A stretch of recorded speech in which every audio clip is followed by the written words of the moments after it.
Hello friends, my name is Chunnu. आप सभी को ईवीजी ट्यूशन में हार्दिक अभिनंदन है। और आज हम लेके आए हैं बिहार बोर्ड एनसीईआरटी क्लास 8 का मैथ का अध्याय 1 को देखेंगे। तो अध्याय 1 है परिमेय संख्या। तो परिमेय संख्या का आज बेसिक क्लास, हम बेसिक से आज हम पढ़ाने वाले हैं। तो आप लोग से रिक्वेस्ट है कि आप लोग मेरे साथ बने रहें और ये बेसिक क्लास का आनंद उठाएं। तो देखिए, हमारा जो चैप्टर है परिमेय संख्या, ठीक है। तो परिमेय संख्या को इंग्लिश में बोला जाता है रेशनल नंबर। परिमेय संख्या को इंग्लिश में क्या बोला जाता है? तो रेशनल नंबर। तो परिमेय संख्या कहते हैं किसको? परिमेय संख्या किसको कहते हैं? वह संख्या जो P अपॉन Q के रूप में लिखा जाए, P अपॉन Q के रूप में लिखा जाए, या हम दूसरे तरह से बोल सकते हैं वह संख्या जो भिन्न के रूप में लिखा जाए उसे परिमेय संख्या कहते हैं, ठीक है। तो आइए इसे लिखते हैं, ठीक है। परिमेय संख्या क्या है? परिमेय संख्या। तो परिमेय संख्या किसे कहते हैं? तो वह संख्या जो P अपॉन Q के रूप में लिखा जा सके उसे परिमेय संख्या कहते हैं। उसे परिमेय संख्या कहते हैं। इसका एग्जाम्पल देखना। हमने क्या बोला? वह संख्या जो P अपॉन Q के रूप में लिखा जा सके, यानी P अपॉन Q, यानी जो भिन्न के रूप में लिखा जा सके वही परिमेय संख्या कहलाएंगे। जैसे देखिए 2/4 ये परिमेय संख्या है। 2/4 ये परिमेय संख्या है। 6/3, 7/4, 8, 9, 7, 1, 0, ये सब क्या है? परिमेय संख्या। हाँ, तो मन में सवाल चल रहा होगा कि आप तो बताएं कि जो जिसको P अपॉन Q के रूप में लिखा जा सके। तो ये तो हमने नहीं लिखा P अपॉन Q के रूप में, लेकिन ये भी P अपॉन Q के रूप में लिखा हुआ है। ये भी भिन्न के रूप में लिखा हुआ है। कैसे लिखा हुआ है? देखो, सबके नीचे एक छिपा हुआ रहता है, सबके नीचे एक छिपा हुआ रहता है। तो भिन्न के रूप में हुआ ना, तो भिन्न के रूप में हो गया। तो वह संख्या जो भिन्न के रूप में लिखा जाए उसे परिमेय संख्या कहते हैं, ठीक है। इस तरह से इसको समझना। हाँ, लेकिन एक चीज ध्यान देना है, जहां जहां क्या हो जाएगा, Q नॉट इक्वल 0, यानी Q के स्थान पे 0 नहीं आना चाहिए। यानी कहने का मतलब, जैसे देखो 2/0 नहीं होगा, ये परिमेय संख्या नहीं होगा, ये परिमेय संख्या नहीं होगा, ये गलत हो जाएगा, ये गलत हो जाएगा। Q के स्थान पे 0 नहीं आना चाहिए, Q के स्थान पे 0 नहीं आना चाहिए, ठीक है। तो इसे ध्यान में रखना है, ठीक है। तो परिमेय संख्या का हमने परिभाषा जाना। अब आइए, कुछ ऐसी पॉइंट है जो आप लोग जानते हैं लेकिन हम रिवीजन करते हैं, ठीक है। देखते हैं उसको भी। पहला देखिए, प्राकृतिक संख्या। आप लोग जानते होंगे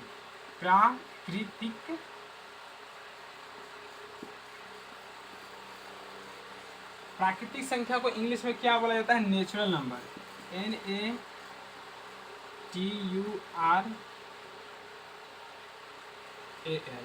नंबर, NUMBER, ठीक है। प्राकृतिक संख्या को इंग्लिश में क्या बोला जाता है? Natural number. तो प्राकृतिक संख्या किसे कहते हैं?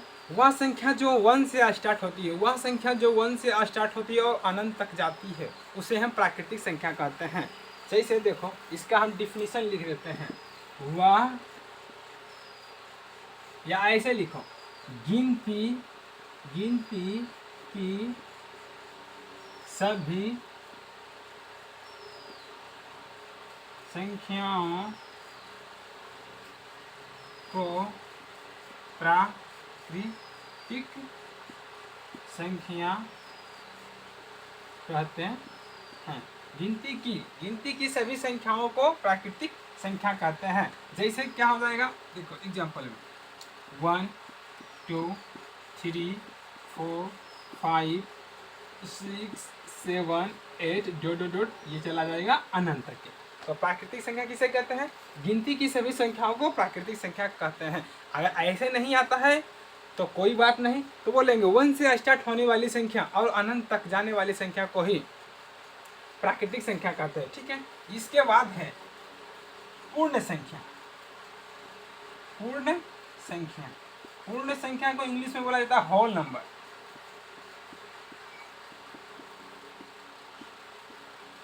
पूर्ण संख्या को इंग्लिश में क्या बोला जाता है? Whole number. तो पूर्ण संख्या किसे कहते हैं?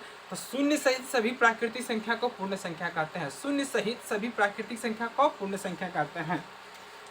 लिख देते हैं, शून्य सहित सभी प्राकृतिक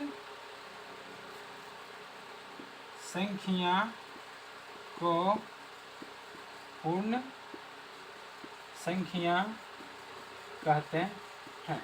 तो जरा बताना, क्या ये पूर्ण संख्या है? ये पूर्ण संख्या है? नहीं ना है।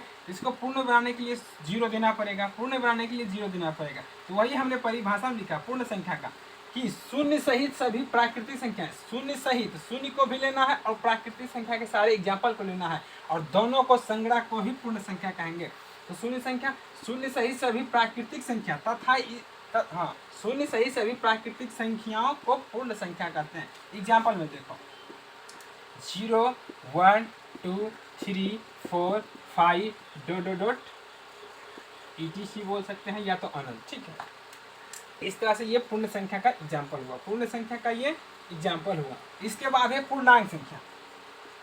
क्या है पूर्णांक संख्या? पूर्णांक संख्या, पूर्णांक संख्या को इंग्लिश में क्या बोला जाता है? जरा बताइए तो। Integer number.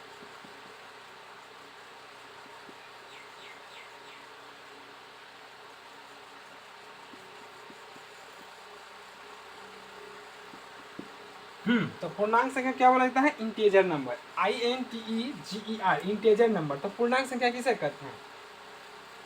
तो पूर्णांक संख्या किसे कहते हैं? शून्य सही सभी प्राकृतिक संख्या तथा इसके ऋणात्मक मानों को ही पूर्णांक संख्या कहते हैं। शून्य सही सभी प्राकृतिक संख्या तथा इसके ऋणात्मक मानों को ही पूर्णांक संख्या कहते हैं। देखिए,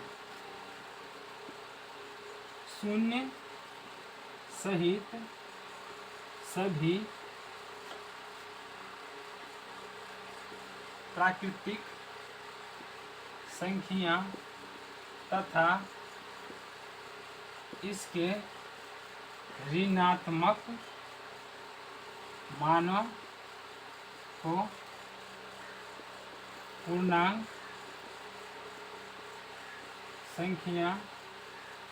पूर्णांक संख्या कहते हैं।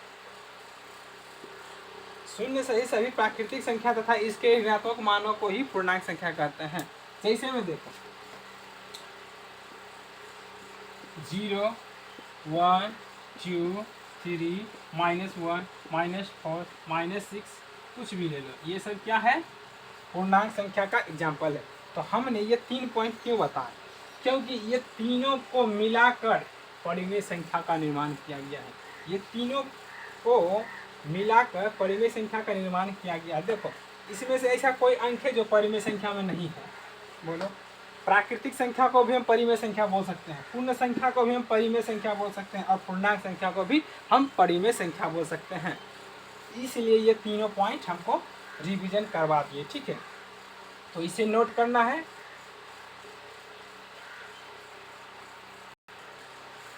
अब जो पॉइंट है, अब पढ़ेंगे गुणधर्म। तो गुणधर्म देखिए क्या है।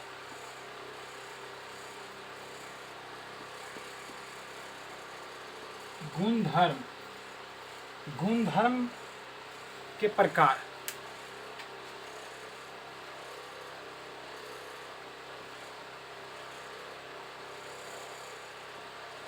गुणधर्म के प्रकार। गुणधर्म को मैन रूप से 3 भागों में बांटा गया है। गुणधर्म को मैन रूप से 3 भागों में बांटा गया है। संवरक नियम या संवृत नियम उसको बोल सकते हैं, फिर क्रम विनियमितता नियम, फिर तीसरा है सहचरता नियम। तो बुक में दिया हुआ है 3, मेन जो है गुणधर्म को 3 भागों में बांटा गया है। तो समवरक नियम, क्रम विनियमितता नियम और सहचरता नियम। लेकिन इसे हम पढ़ाएंगे 6 पॉइंट बनाकर, 3 और साइड से इसमें दिया गया है, उसी से रिलेटेड है, ठीक है। तो तीसरा क्या है, वितरकता नियम और योज प्रतिलोम और गुणात्मक प्रतिलोम, ठीक है। ये जो 6 पॉइंट है, ये 6 पॉइंट को अगर हम अच्छी तरह से पढ़ जाते हैं और समझ जाते हैं तो हमको एक्सरसाइज बनाने में कोई दिक्कत नहीं होगा, ठीक है। तो आप लोग जरा ध्यान से देखिएगा। तो गुणधर्म के प्रकार, तो गुणधर्म कितने प्रकार के होते हैं? 3 प्रकार के होते हैं। कितने प्रकार के होते हैं? 3 प्रकार के। लेकिन हम इसे पढ़ाएंगे 6 पॉइंट बनाकर, ठीक है। देखिए, तो पहला क्या है, समवरक नियम। समवरक नियम, या इसका दूसरा नाम है समवृत्त नियम। समवृत्त नियम, इसको इंग्लिश में क्या बोलेंगे? Closure law. इसको इंग्लिश में बोलेंगे closure, CLOSSURE, closure, LAW, closure law, ठीक है। एस है, डबल एस नहीं है, क्लोजर लॉ। तो CLOSURE, क्लोजर लॉ, ठीक है। क्लोजर लॉ यानी समवरक नियम या समवृत्त नियम। दूसरा क्या है, क्रम विनियमितता।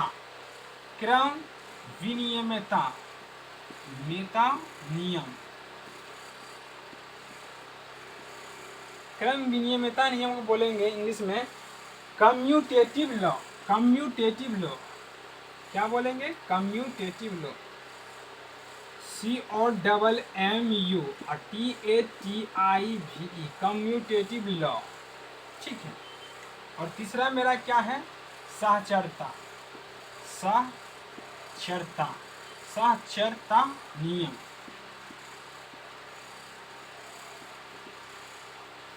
सहचरता नियम, इसको बोलेंगे इंग्लिश में एसोसिएटिव लॉ। इसको क्या बोलेंगे? एसोसिएटिव लॉ, एसोसिएटिव लॉ, ठीक है। एसोसिएटिव लॉ, ये मेन रूप से गुणधर्म को 3 भागों में बांटा गया है। पहला समवरक नियम, दूसरा क्रम विनियमितता नियम और तीसरा सहचरता नियम। अब जो चौथा पॉइंट है, ये देखो इसी से रिलेटेड है, उसको भी देख लेना है। तो चौथा क्या है, वितरकता नियम। वितरकता नियम, चौथा क्या है, वितरकता नियम। इसको बोलेंगे डिस्ट्रीब्यूटिव लॉ, ठीक है। देखो,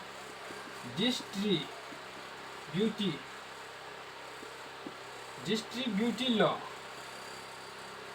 ठीक है, डिस्ट्रीब्यूटिव लॉ। और चौथा जो, पांचवा जो है, योज प्रतिलोम। योज प्रतिलोम, ठीक है। पांचवा क्या पॉइंट है, योज प्रतिलोम। इसको बोलेंगे एडिटिव आइडेंटिटी।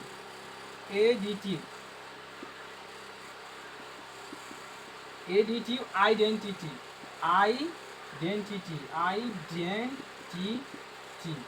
एडिटिव आइडेंटिटी, ठीक है। और जो छठा है मेरा, गुणात्मक प्रतिलोम। क्या है? गुणात्मक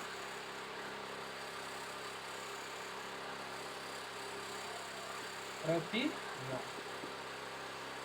इसको बोलेंगे मल्टीप्लिकेशनल आइडेंटिटी।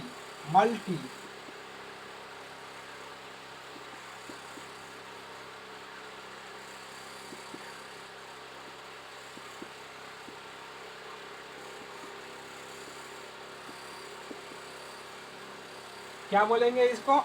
मल्टीप्लिकेशनल आइडेंटिटी, ठीक है। तो गुणधर्म के प्रकार, गुणधर्म को मेन रूप से 3 भागों में बांटा गया, समवरक नियम या समवृत्त नियम, क्रम विनियमितता नियम या सहचरता नियम। और इसी से रिलेटेड 3 पॉइंट और दिया गया है, उसको भी हमने लिखवा दिए, ठीक है। आप देखिए, तो टोटल ये 6 पॉइंट हो गया।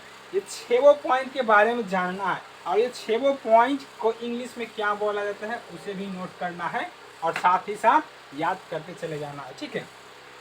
तो फिर से हम एक बार रिवीजन कर देते हैं। संबरक नियम या संवृत्त नियम को क्लोजर लॉ बोला जाता है, ठीक है। क्रम विनियमितता नियम को कम्यूटेटिव लॉ बोला जाता है। साक्षरता नियम को एसोसिएटिव लॉ बोला जाता है। फिर वितरकता नियम को डिस्ट्रीब्यूटिव लॉ बोला जाता है। फिर योज प्रतिलोम को एडिटिव आइडेंटिटी बोला जाता है। फिर गुणात्मक प्रतिलोम को मल्टीप्लिकेशनल आइडेंटिटी, ठीक है। अब बारीकी से आप छवों के बारे में जानेंगे कि संबरक नियम का क्या उपयोग है, क्रम विनियमितता नियम का क्या उपयोग है, साक्षरता नियम का क्या उपयोग है, और वितरकता और योज प्रतिलोम तो बारीकी तो इसे नोट करना है। इसके बाद हम बताते हैं पॉइंट वाक पॉइंट, ठीक है।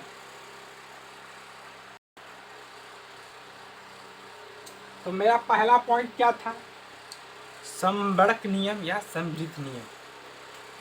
मेरा पहला पॉइंट था संवृत्त नियम या कहो तो संबरक नियम, ठीक है। तो इसके बारे में जानते हैं, इसमें क्या फंक्शन है, ठीक है। तो इसको जानने से पहले जरा एक चीज बताना, गणित में कितनी मौलिक क्रियाएं होती है, गणित में कितनी मौलिक क्रियाएं होती है ये तो सबको पता है, ठीक है। तो देखिए गणित में कितनी मौलिक क्रियाएं होती है इसे नोट कर लेना है, ठीक है। तो गणित में 4 मौलिक क्रियाएं होती है। गणित में कितनी मौलिक क्रियाएं होती है, तो 4 मौलिक क्रियाएं होती है। तो कौन कौन से, तो देखो पहला है जोड़, दूसरा है घटाव, और तीसरा है गुणा, और चौथा है भागा, तो गणित की यही 4 मौलिक क्रियाएं हैं, जोड़ घटाव गुणा और भाग, ये तो सबको पता है, ठीक है। तो जानते हैं कि संवृत्त नियम में जोड़ घटाव गुणा और भागा का क्या फंक्शन है, ठीक है, क्या इस्तेमाल है। तो आइए देखते हैं। तो संवृत्त नियम, मान लो कि 3 पूर्णांक संख्या है, मान लो कि 3 पूर्णांक संख्या है ए, बी और सी, ये भी पूर्णांक है और ये भी पूर्णांक है और ये भी पूर्णांक है, ठीक है। ये जो 4 मौलिक क्रियाएं हैं इसमें किसी का यूज करके देखेंगे, या तो जोड़, या तो घटाव, या तो गुणा, या तो भागा, कोई भी क्रिया का यूज करेंगे।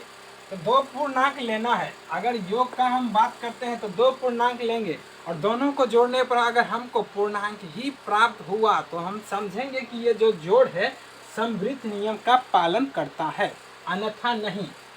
2 पूर्णांक ऐसी लेना है, कोई भी 2 पूर्णांक संख्या लेंगे, जोड़ का बात करना है तो जोड़ पे, तो 2 पूर्णांक लेंगे, दोनों को जोड़ेंगे, अगर पूर्णांक ही प्राप्त हुआ तो समझेंगे ये जोड़ है जो संवृत्त नियम का पालन करता है। उसी तरह घटाव पर चेक करेंगे, 2 पूर्णांक संख्या लेंगे और एक दूसरे को घटाएंगे, अगर घटाने पर भी पूर्णांक संख्या प्राप्त हो जाता है तो समझ आएंगे घटाव भी संवृत्त नियम का पालन करता है। उसी तरह गुणा, तो 2 संख्या लेंगे, दोनों को आपस में गुणा करेंगे, गुणा करने पर अगर हमको पूर्णांक संख्या प्राप्त होता है तो हम समझेंगे कि गुणा भी जो संवृत्त नियम का पालन करता है। उसी तरह भाग को चेक करेंगे। आइए तो हम बारीकी से चेक करते हैं। पहला है जोड़, तो देखिए इस पे जोड़, ठीक है, जोड़, तो जरा इसको समझो, ठीक है, इसको थोड़ा सा हम समझाते हैं और अगर नहीं समझ में आया तो हमने 3 पूर्णांक लिया, अगर हम जोड़ का बात करते हैं तो a प्लस b बराबर, अगर हम ये दोनों को जोड़ेंगे तो हमको पूर्णांक ही आना चाहिए। तो a प्लस b बराबर क्या हो जाएगा, a प्लस b, तो पूर्णांक ही ने प्राप्त हुआ। a प्लस b बराबर क्या जाएगा, a प्लस b ही होगा प्राप्त, यानी 2 पूर्णांक संख्या को जोड़ें तो पूर्णांक ही प्राप्त हुआ। अगुणा पर बात करते हैं तो a अगुणा b लेंगे, ठीक है, तो बराबर में क्या आ जाएगा, a गुना b। तो हमको 2 पूर्णांक संख्या को जब गुना करते हैं तो पूर्णांक ही प्राप्त होता है, 2 पूर्णांक संख्या को जोड़ते हैं तो पूर्णांक ही प्राप्त होता है। इसी तरह अब कोई अंक लेकर चेक करते हैं बारीकी से। पहला है जोड़, तो जोड़ का बात करते हैं तो कोई हम 2 संख्या ले लेते हैं, 2 संख्या 3 संख्या जितना लेना है उतना ले सकते हैं। तो 2 संख्या ले लिए, 2 और 6, ठीक है। अब देखिए 2 जोड़ का बात कर रहे हैं तो जोड़ का साइन देना है, 2 प्लस 6 बराबर, दोनों को जोड़िए, कितना आता है, 6 2 8। क्या ये पूर्णांक संख्या है, तो हम 2 पूर्णांक लिए, 1 2 2, ये 6, ये भी पूर्णांक संख्या और ये भी पूर्णांक संख्या। जब हम 2 पूर्णांक संख्या को आपस में जोड़ते हैं तो हमको क्या प्राप्त होता है, पूर्णांक, ये भी क्या है, पूर्णांक है। यानी जो दो पूर्णांक संख्या को लिए और पूर्णांक संख्या को जोड़े आपस में, तब पूर्णांक ही प्राप्त हुआ। यानी सही बात है ये, जो कि जोड़ जो है समवृत्त नियम का पालन कर रहा है। जोड़ क्या है? समवृत्त नियम का पालन करता है। और भी कोई एग्जाम्पल ले सकते हैं, 3 और 7। देखिए इसको जोड़िए, 3 प्लस 7, दो पूर्णांक लिए 3 और 7। अगर दोनों को जोड़ते हैं तो पूर्णांक आ जाता, तो समझ जाएंगे कि ये समवृत्त नियम का पालन करता है। तो 7 और 3 10, क्या ये पूर्णांक नहीं है? पूर्णांक है। तो इसका मतलब क्या है? जोड़ जो है समवृत्त नियम का पालन करता है। इसी तरह आप देखते हैं घटाव से, तो संख्या लेना है और आपस में घटा देना है, 6 और 3। इसको हल करके देखते हैं, 6 माइनस 3 बराबर क्या आता है? 3 आया। क्या ये पूर्णांक संख्या नहीं है? है पूर्णांक। हमने दो पूर्णांक संख्या ली है और आपस में दोनों को घटा है, तो क्या आया? 3 आया। इसी तरह और एग्जाम्पल भी ले सकते हैं, 9 और 5, यानी 9 माइनस 5 बराबर 4, ये भी पूर्णांक संख्या। यानी घटाव भी जो मेरा क्या है? समवृत्त नियम का पालन कर रहा है। घटाव भी क्या है? समवृत्त नियम का पालन कर रहा है। इसी तरह हम गुना पे चेक करते हैं, दो पूर्णांक संख्या लेना है और गुना करके चेक करेंगे। अगर गुना करने पर पूर्णांक संख्या प्राप्त होता है तो समझेंगे कि गुना भी है समवृत्त नियम का पालन करता है। इसी तरह एक्सरसाइज जब मैथ बनाने को मिलेगा उसमें भी इसी ढंग से दिया हुआ रहेगा, तो इसी ढंग से बनाना, ठीक है। जैसे 6 और 5 लेते हैं, यानी गुना है तो गुना करना है, 6 गुना 5, दो पूर्णांक संख्या लिए और गुना में देख रहे हैं, गुना में चेक करके देख रहे हैं तो 6 5 30, ये भी पूर्णांक है। यानी जो है गुना भी ये समवृत्त नियम का पालन कर रहा है। और भी एग्जाम्पल लेके चेक कर सकते हैं, 3 और 3, यानी 3 गुना 3 बराबर 3 3 9, दो पूर्णांक संख्या को लिए और गुना किया तो हमको पूर्णांक ही प्राप्त हुआ। यानी ये भी जो है समवृत्त नियम का पालन कर रहा है। इसी तरह भागा में चेक कर लेते हैं, दो संख्या लेना है, ठीक है। दो संख्या ले लिए, 6 और 2, देख लेते हैं, 6 भागा 2 यानी 3 आया। तो दो पूर्णांक संख्या लिए और भागा पर चेक किए तो हमको पूर्णांक ही प्राप्त हुआ। यानी जो है जोड़ घटाव गुना और भागा, ये जो चारों का चारों है मौलिक क्रिया, ये समवृत्त नियम का पालन कर रहा है। समवृत्त नियम का पालन कर रहा है। अगर हम पूछ दें बाबू कि समवृत्त नियम में जो 4 मौलिक क्रियाएं हैं उसमें कौन कौन सी क्रियाएं समवृत्त नियम का पालन कर रहा है, हमने तो अभी यहाँ पर सोल्व करके दिखा दिए। इसको खाली ध्यान में रखना है, जोड़ भी पालन कर रहा है, घटा भी, गुना भी और भागा। तो हम पूछ देंगे कि समवृत्त नियम में 4 जो क्रियाएं हैं क्या चारों पालन कर रहा है या नहीं। तो अगर हम पढ़े होंगे वैसी कला तो जरूर बता सकते हैं, तो ठीक है। तो समवृत्त नियम का इसमें क्या है? चारों का चारों पालन कर रहा है। अब इसी के बाद देखते हैं क्रम विनियमितता नियम में सेम यही कंडीशन है, उसमें भी देख चेक करेंगे क्या है उसका फंक्शन, ठीक है। इसको नोट करना है। देखिए दूसरा पॉइंट क्या है मेरा? क्रम विनियमितता नियम, ठीक है, कम्यूटेटिव लॉ, ठीक है। तो क्रम विनियमितता नियम में क्या है फंक्शन? देखें, जैसे दो कोई संख्या है, दो कोई पूर्णांक है a और b, ठीक है।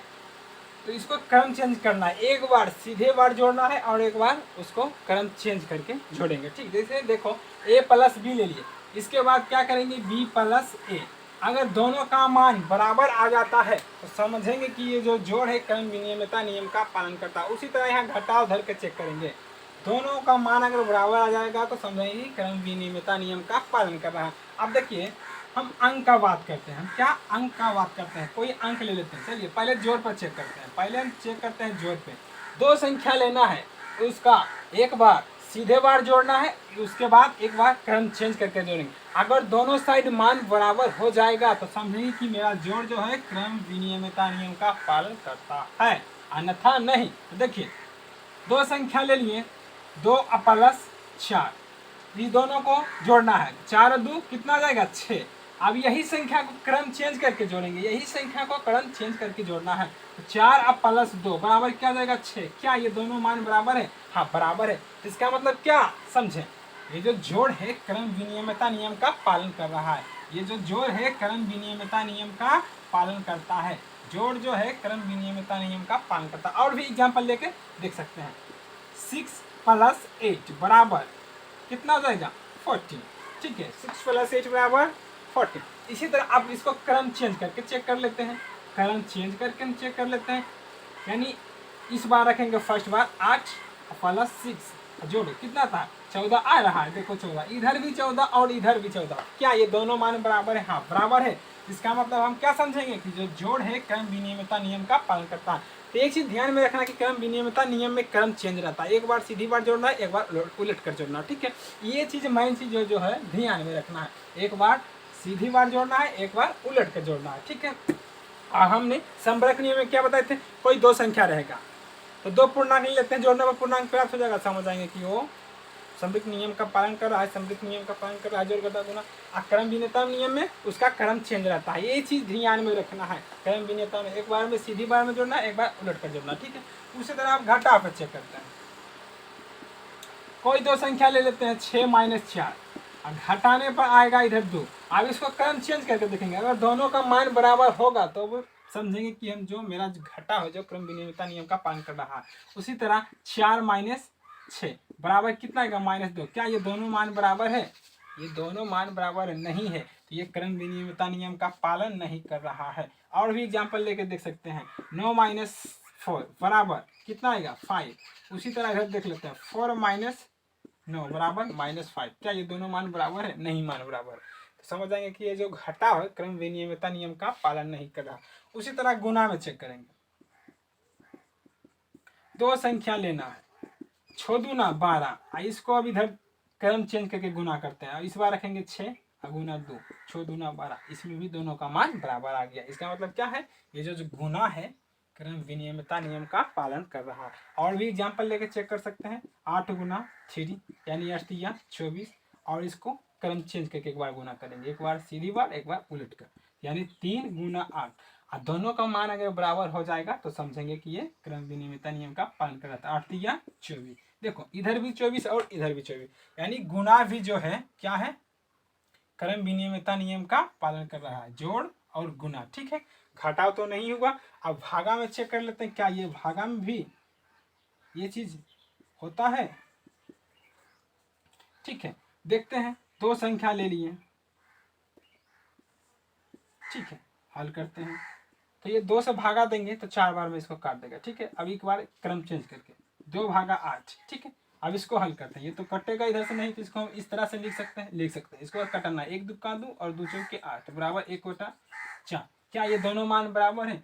नहीं है, ये दोनों मान बराबर नहीं है, ये भागा भी है जो क्रम विनियमितता नियम का पालन नहीं कर रहा है। और एग्जाम्पल लेके चेक कर सकते हैं, 4 भागा 3 बराबर कितना आएगा, ये कट रहा है नहीं कट रहा है, तो 4 बटा 3 रख सकते हैं। फिर इसी तरह एक बार क्रम चेंज कर देते हैं, इस बार 3 भागा 4 रखेंगे, कटेगा नहीं, तो 3 बटा 4, ये दोनों मान बराबर आया, ये 4 बटा 3 आया, ये 3 बटा 4 आया, तो ये दोनों मान बराबर नहीं, यानी जो भागा है क्रम विनियमितता नियम का पालन नहीं कर सकते। तो हम पूछेंगे क्रम विनियमितता नियम में जो 4 गुणधर्म है उसमें से कौन कौन से गुणधर्म क्रम विनियमितता नियम का पालन करता है, तो बताना है जोड़ और गुना, जोड़ और गुना है जो, यही दो है क्रम विनियमितता नियम का पालन करता है, इसे नोट करना है। इसके बाद तीसरे पॉइंट देखेंगे सहचरता नियम।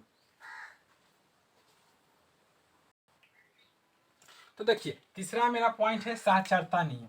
सहचरता नियम में चेक करना है, ठीक है। सहचरता नियम में चेक करेंगे, क्या है, 3 संख्या दिया हुआ रहेगा, मान लो a + b + c, तो कैसे हल करना है, एक बार देखो, एक बार ये दोनों को घेरना है, एक बार ये दोनों को रखना है ब्रैकेट में, आगे वाला छोड़ दिए।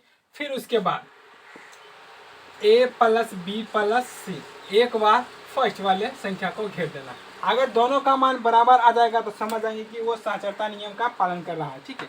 अगर दोनों का मान बराबर आ जाएगा तो सहचरता नियम का पालन करेगा। या तो ऐसे भी रह सकते हैं, अगर कोई कन्फ्यूजन है तो देखिए, अगर कोई कन्फ्यूजन है तो उसको भी सोल्व कर देना। यहाँ हम ये दोनों भी रख सकते हैं, फिर लास्ट में ये दोनों को रख सकते हैं, कोई दिक्कत नहीं है। दिक्कत इस तरह से हम रख सकते हैं, चेक कर सकते हैं, ठीक है। अगर दोनों का मान बराबर हो जाएगा तो समझेंगे कि ये जो सहचरता नियम का जोड़ घटाव गुना और भाग पालन कर रहा है। इसी के स्थान पर साइन चेंज कर देंगे, जोड़ पर देखेंगे तो जोड़ का साइन चेंज करेंगे, घटाव पर देखेंगे तो घटाव का साइन रखेंगे, गुना पर चेक करेंगे तो गुना का साइन रखेंगे। इस तरह से चेक करना है, ठीक है। मेन जो है आधार ये है, ठीक है, इसी पर चेक करना है। आइए हम जोड़ की बात करते हैं। तो 3 संख्या ले लेना है, कोई तीन पूर्णांक ले लिए, ठीक है। जोड़ का बात कर रहे हैं तो जोड़ का साइन दे देना है, ठीक है। तो कोई 3 पूर्णांक ले लेना है, ले लिए। इसके बाद इस ढंग से इसको बनाना है। पहले 2 संख्या को लिया गया है ब्रैकेट में, तो पहले 2 संख्या को लिया गया ब्रैकेट में, उसके बाद इधर देखो फिर यही संख्या लिख दिया गया, यही संख्या ए बी सी, देखो ए बी सी यही संख्या लिख दिया गया है, तो हम भी लिख देते हैं यही संख्या। चलो ठीक है। इसके बाद लास्ट वाले 2 संख्या को ब्रैकेट में लिया गया है, तो लास्ट वाले 2 संख्या को ब्रैकेट में।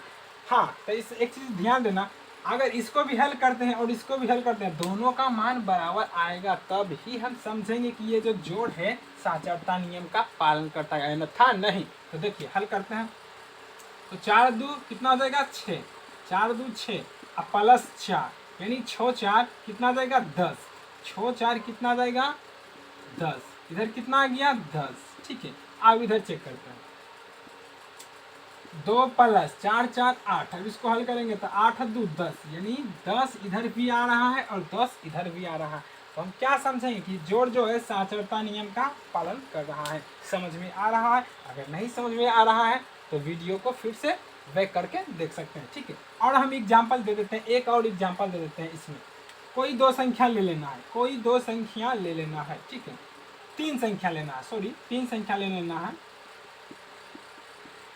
इस तरह से, और इधर भी लिख लेना है, जो इच्छा हो वो संख्या ले सकते हैं, ठीक है। भिन्न में भी ले सकते हैं। देखिए एक बार ये दोनों को रखेंगे ब्रैकेट में, फिर एक बार ये दोनों को रखेंगे, दोनों साइड हल करेंगे। अगर दोनों का मान बराबर हो जाएगा तो हम समझेंगे कि ये साचरता नियम का पालन करता है। 6 6 12 प्लस 8, 12 8 20। अब इधर चेक करते हैं, 6 प्लस 8 6 14, 14 6 20, ये दोनों का मान क्या है बराबर है। तो इसका मतलब क्या है, जोड़ जो है साचरता नियम का पालन करता है। ये दोनों उदाहरण, दोनों एग्जाम्पल में से कोई एक एग्जाम्पल नोट करना है, ठीक है। स्पेस कम रहने के कारण हम एक एग्जाम्पल मिटा रहे हैं, ठीक है। कितना कितना था 10, यहाँ भी हम लिख सकते हैं 10, और इसको यहाँ भी लिख सकते हैं 10, ठीक है। अब आइए इसी तरह हम घटाव का बात करते हैं। 3 संख्या ले लेना है, 3 संख्या ले लेना है। घटाव का बात कर रहे हैं तो घटाव का साइन देना है, ठीक है। और इधर भी 2 - 6 - 9, ठीक है। अब चेक करेंगे, एक बार ये दोनों को ब्रैकेट में रखेंगे, फिर इधर से ये एक बार ये दोनों ब्रैकेट में रखेंगे, और इधर भी हल करेंगे और इधर भी हल करेंगे, दोनों का मान बराबर आ जाएगा, तो हम समझेंगे घटाव भी मेरा साचरता नियम का पालन करता है। देखिए तो 2 में से 6 जाएगा, नहीं जाएगा तो 6 में से 2 जाएगा, तो 6 में से 2 जाएगा तो 4, लेकिन मान किसका ज़्यादा है तो 6 का, यानी -6 का, तो यानी माइनस का साइन लगा देना। फिर -9 यानी माइनस माइनस मिलकर हो जाएगा प्लस, यानी जुड़ जाएगा तो -13 आ जाएगा। इधर हल किए तो कितना आ गया 13, जब इधर हल किए तो कितना आ गया 13, -4 और -9 बराबर -13, ठीक है। अब इधर हल करते हैं, 2 माइनस 6 में से 9 जाएगा, नहीं जाएगा, 6 में से 9 नहीं जाएगा, तो 9 में से 6 जाएगा तो 3 बचेगा। लेकिन यहाँ देखना है मान किसका ज़्यादा है, तो -9 का, तो माइनस का साइन दे देना है। अब ब्रैकेट के बाहर अगर माइनस है तो अंदर वाला साइन चेंज होता है, तो 2 + 3 बराबर कितना आएगा 5। क्या मान दोनों का बराबर है घटाव में? देखिए दोनों का मान बराबर है नहीं, तो साचरता नियम का पालन घटाव जो है नहीं कर रहा है। साचरता नियम का घटाव पालन नहीं कर रहा, यानी घटाव जो है साचरता नियम का पालन नहीं कर रहा। अगर नहीं समझ में आया तो फिर एक एग्जाम्पल समझिए। देखिए फिर एक एग्जाम्पल से 3 कोई संख्या ले लेना है, ठीक है। 7 - 8 - 2, ठीक है। एक बार ये 2 ब्रैकेट में रखेंगे, इसको हल करेंगे, तो ठीक है। इधर का हम अंक बड़ा कर देते हैं, कोई दिक्कत नहीं। तो 9 में से 8 घटाएंगे तो 1 बचेगा, ठीक है। -2 यानी घटेगा नहीं तो -1 आएगा, ठीक है। यही संख्या को एक बार देखिए, यही संख्या नोट करना है यहाँ पर। एक बार ये दोनों ब्रैकेट में रखेंगे, ठीक है। तो 9 - 8 में से 2 घटाएंगे तो कितना बचेगा 6, और 9 में से 6 घटाएंगे तो 3। क्या ये दोनों मान बराबर है? नहीं, ये दोनों मान नहीं बराबर है। तो हम क्या कह सकते हैं, घटाव जो है साचरता नियम का पालन नहीं करता है। फिर से हम कहना चाहता हूँ कि यही 2 एग्जाम्पल में से कोई एक एग्जाम्पल नोट करना है, ठीक है। समझने के लिए हमने बता दिए थे 2 एग्जाम्पल। अब देखिए इसी तरह गुना पर चेक करेंगे, 3 संख्या ले लेना है, गुना है तो गुना का साइन देना है, गुना है तो गुना का साइन। एक बार ये 2 ब्रैकेट में रखेंगे, इधर भी ले लेते हैं, 6 गुना 3 गुना 2, यही संख्या नोट करना है, सेम यही संख्या। उसके बाद ये दोनों इससे मैच कराना है, इससे मैच कराना है, ठीक है। अब देखिए छोटिया 18 गुना 2 यानी 18 दूना 36, इधर 6 गुना 3 दूना 6, 6 6 36।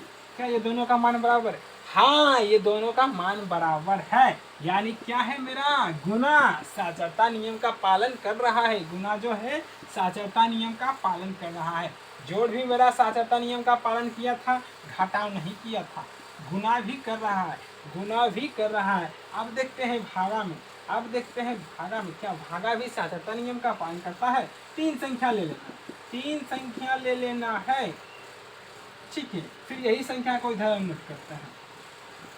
अब देखते हैं हल करके, एक बार ये दोनों को ब्रैकेट में रखेंगे, एक बार ये दोनों को ब्रैकेट में रखेंगे, ठीक है। देखिए 2 से तो 6 कट जाएगा 3 बार में, ठीक है। ये भागा का भागा, ये 4 का 4। अब 4 से 3 कटेगा नहीं, तो इसको हम इस तरह से लिख सकते हैं, ठीक है। अब इधर हल करके चेक करता हूँ। 6 भागा 4 से तो दूर कटेगा नहीं, इसको इस ढंग से हम लिख सकते हैं, इसको हम इस ढंग से लिख सकते हैं। 6 का 6 और भागा का भागा, 4 पहाड़ा में 2 नहीं आता है, ठीक है। इसीलिए हम इसको इस ढंग से लिख सकते हैं। अब देखिए भिन्न का भाग बनाए होंगे बचपन में, देखिए तो 6, अब भाग की जगह क्या रखते थे गुना, और 4 को ऊपर और 2 को नीचे कर देंगे, ठीक है। 2 दूना 4, यहाँ भी कट रहा है, 2 दूना 4, यहाँ भी कट रहा है, यहाँ इच्छा है तो यहाँ भी कटा सकते हैं। देखिए तो 1 दुक्का 2 और 2 दूना 4, आप तो कटेगा नहीं तो गुना कर देना है। तो 6 दूना 12, देखिए इधर 12 आया और इधर 3/4 आया। क्या ये दोनों मान बराबर है? ये दोनों मान बराबर नहीं, ये दोनों मान बराबर नहीं, यानी जो मेरा भागा है साचरता नियम का पालन नहीं कर रहा है। मेरा जो भागा है साचरता नियम का पालन नहीं कर रहा है। हाँ, तो इसमें क्वेश्चन कैसे पूछा जाएगा? बताना कि साचरता नियम में कौन कौन सी गुणधर्म पालन करता है। इसमें ध्यान में रखना है कि जोड़ और गुना 2 ही गुणधर्म है, जोड़ और गुना जो साचरता नियम का पालन करेगा, जोड़ और गुना जो है साचरता नियम का पालन करेगा, ठीक है। उसी तरह आप देखते हैं चौथा नंबर पॉइंट वितरकता नियम, इसको नोट कर लेना है, ठीक है। अगर नहीं समझ में आए तो वीडियो को फिर से पैक करके इसको देखेंगे, ठीक है। आप ये चौथा है पॉइंट्स वितरकता नियम, इसमें थोड़ा सा हट कर उस 3 पॉइंट की जैसा नहीं, ठीक। तो वितरकता नियम में देखिए पहले से दिया कॉमन लिया रहेगा, ठीक है। जैसे देखो a b प्लस c, इसको हल करना है। तो कैसे हल करना है ऐसा देखो, वितरकता नियम में a इंटू बी प्लस सी, ठीक है। तो एक बार इसके साथ गुना होगा और एक बार इसके साथ गुना होगा, एक बार इसके साथ गुना होगा और एक बार इसके साथ गुना होगा। तो कैसे हल करना है देखो, a कॉमन लिए, एक कॉमन लिया हुआ है, इसको क्या करना है, एक बार इसके साथ गुना होगा तो देखो a गुना b, ठीक है। इसको ब्रैकेट में रख लेना, फिर प्लस का प्लस, फिर एक बार इसके साथ गुना करना है तो a गुना सी, ठीक है। इसके बाद हल करेंगे इसे, तो a गुना b करेंगे तो कितना जाएगा ab, अब प्लस a गुना c करेंगे तो ac। अगर ये दोनों जुटेगा तो जोड़ देंगे, नहीं जुटेगा तो छोड़ देंगे, ठीक है।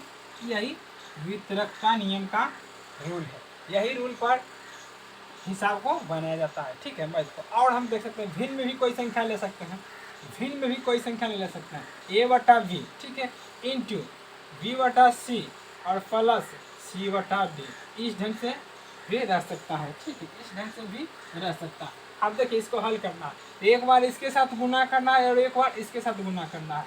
तो a/b यानी और इंटू v/c, ठीक है, और फिर प्लस a/v और इंटू c/d, ठीक है।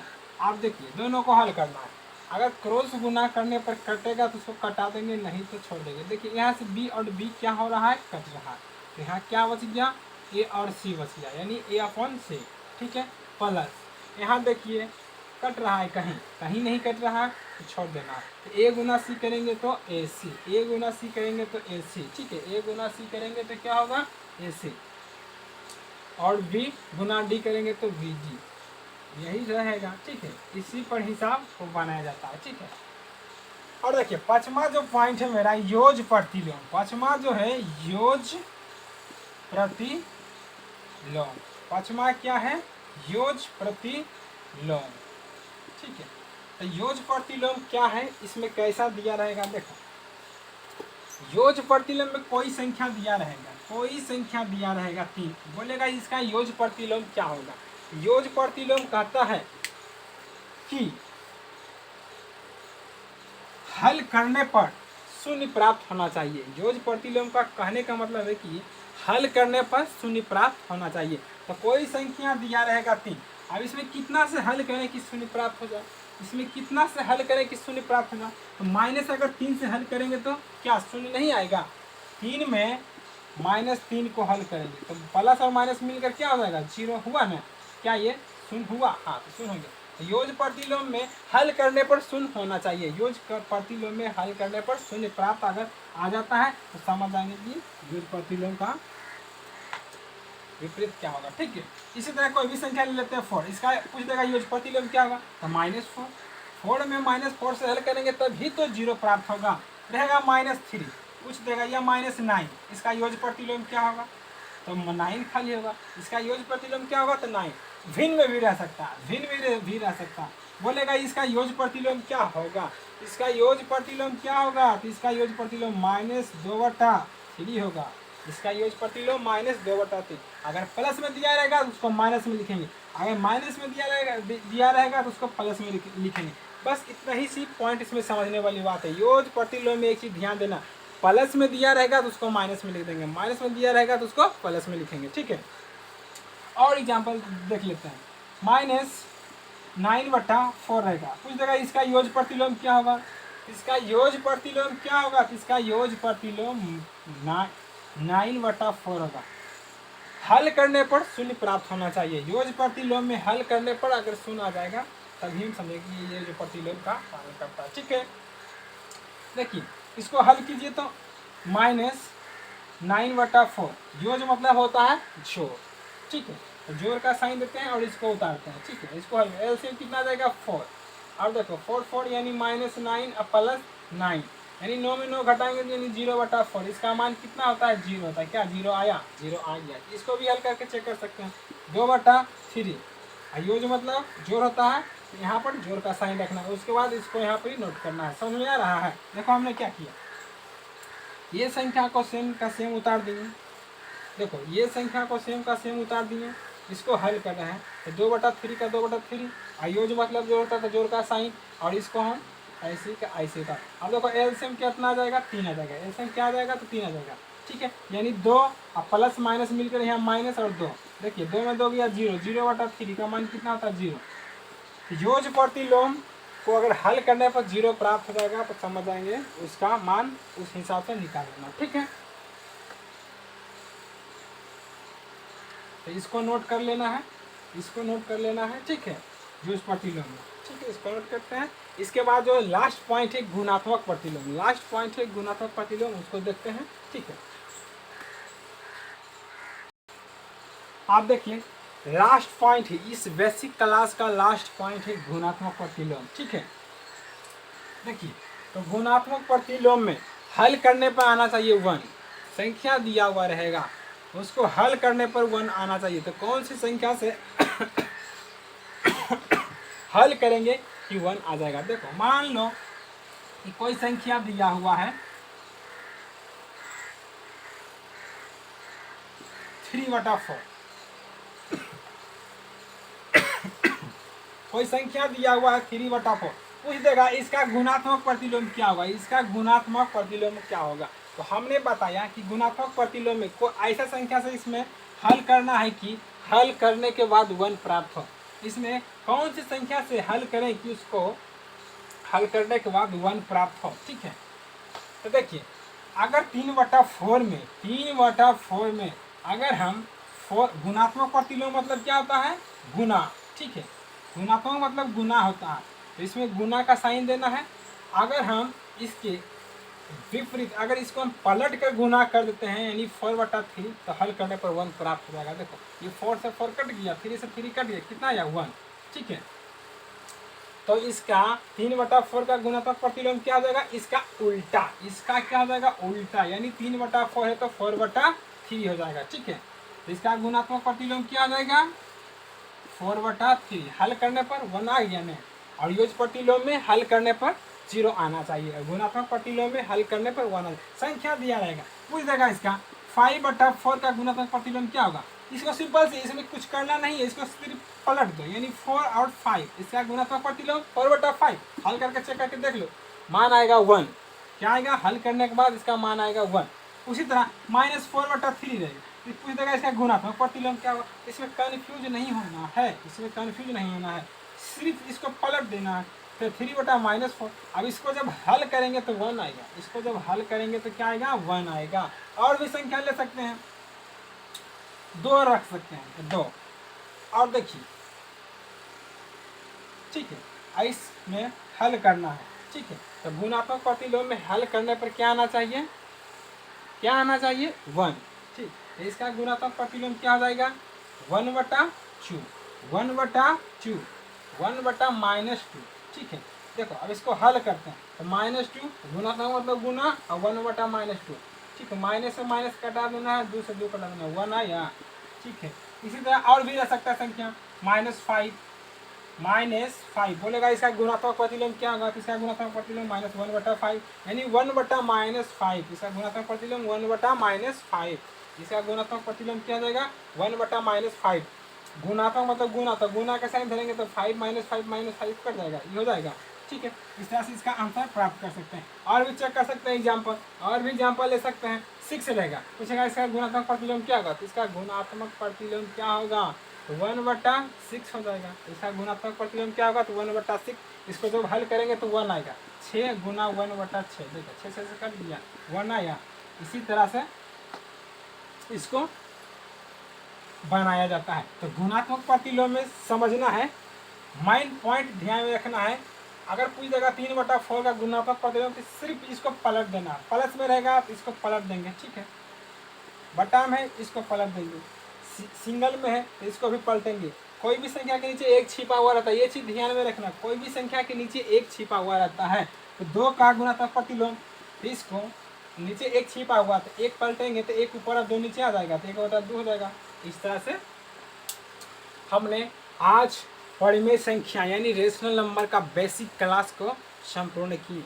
अगर इसको आप लोग अगर अच्छी तरह से अध्ययन करते हैं तो फिर एक्सरसाइज बनाने में कोई दिक्कत नहीं होगा। ठीक है, और अगले जो वीडियो है, अगले जो एक्सरसाइज है, अगले वीडियो में हम लेके आएंगे। तो तब तक के लिए धन्यवाद, और इसे नोट कर लेना।